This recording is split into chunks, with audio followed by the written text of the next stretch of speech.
Warhammer is massive as a game and a setting, but where do you begin? I know this hobby can be intimidating for some, and without the right guidance, that intimidation can lead to disappointment. Disappointed! So, I want to make a comprehensive guide on how to begin in this massive and beloved hobby. Using 10 tips, going from vague to more specific, so come with me on this ride. Tip number 1. Pick a faction that you enjoy either the look of or the lore of, because at the end of the day, you will be staring down all these models and you will have to build and paint them. So if you love the lore of the Blood Angels, get some Blood Angels. If you like the look of the Death Guard, get some Death Guard. Focus on that one faction. That will be your faction. If you don't like the look of something, you will have no motivation or creativity for doing the hobby. When you put the models down on the gaming surface to play, you might admire the other person's army and think, man, why didn't I grab those? And you don't want that in an expensive hobby like Warhammer. Tip number 2, you might suck at the beginning of your journey. That's okay. Don't compare yourself to the box art that these companies put out or all the influencers on the internet. You will improve over time. Just keep at it.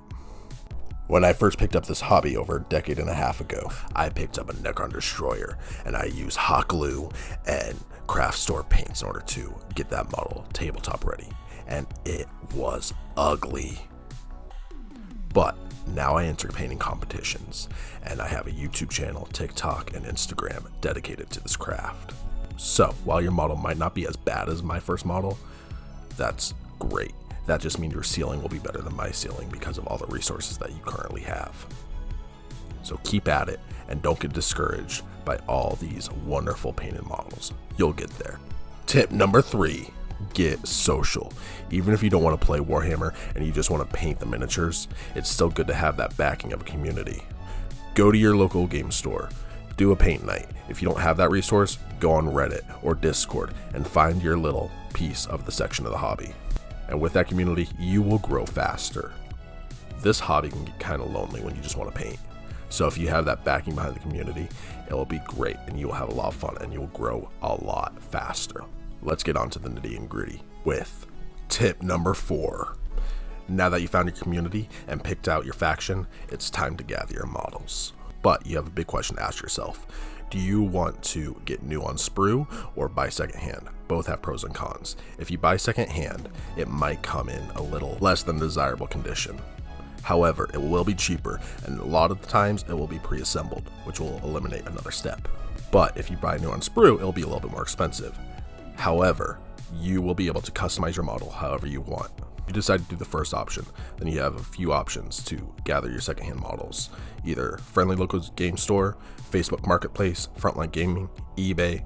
There are plenty of places to pick up secondhand models. Tip number 5. Assuming that you bought a new on sprue model, you're going to need a couple of hobby tools in order to cut it out.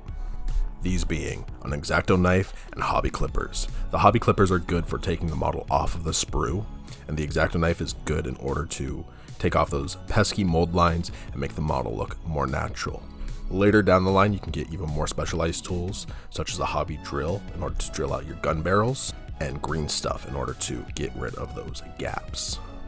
But for now, just focus on those 2 tools. In a world of darkness, one man, one hero will stand alone, fighting off the evils of hobby corruption. But you can join the fight by joining the Wargame Frog Patreon. Become a hero and sign up today. Tip number 6. Get some glue. We have many options for glue in this hobby. First and ultimate being super glue.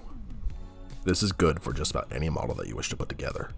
But you also have plastic glue, which is good for those fiddly bits and making sure a model combines more fairly. Because what plastic glue does is it literally melts 2 pieces of plastic together and forms an everlasting bond. Also got epoxies, which is great for larger minis, especially if they're resin and very heavy. This will create a tighter bond than super glue can ever do. Finally, you have PVA glue, which is typically only really good for basing your models in sand. However, you don't want to just put this on the base itself. You also want to water it down with a spray bottle. in order to spray it on the sand and base afterwards to create a better bond to that material. Tip number 7. Prime your models. Primer has little bits of resin so that way your paint sticks better to the model, which means it won't chip off in the long run, and it creates a good undercoat for your models in order to make it look better. What I'd recommend starting off with is black primer. If you plan to use contrast paint, use white primer instead. But make sure if you use white primer to warm it up before use.